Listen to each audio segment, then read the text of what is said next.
Hello and welcome, I'm James Tanner. Have you ever been accused of being a fly in the ointment? A square peg in a round hole? A nonconformist?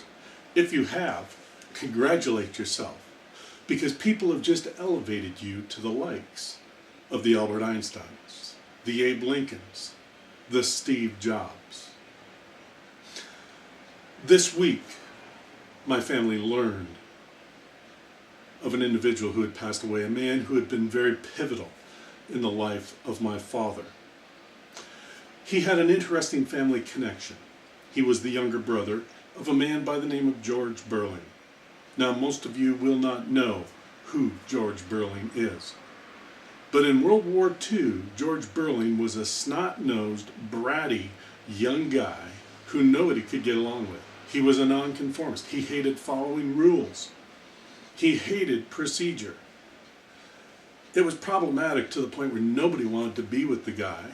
Nobody wanted him in their military outfit.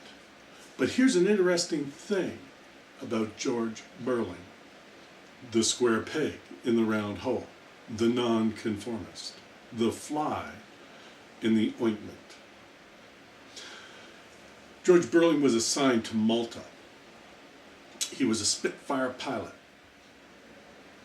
And the interesting thing, even though nobody wanted him in his squadron, nobody wanted him as a wingman, when George Burling got behind the controls of a Spitfire on his first day out and hit the air, he brought his plane back with over 110 bullet holes in it.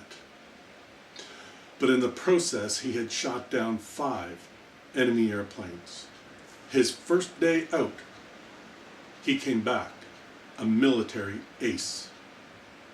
What do you think happened? Well, that nonconformist, that fly in the ointment, that pain in the butt, everybody that night wanted to know his secret. George Burling, who later became more famously known as Buzz Burling, was the Wayne Gretzky of the air combat skies.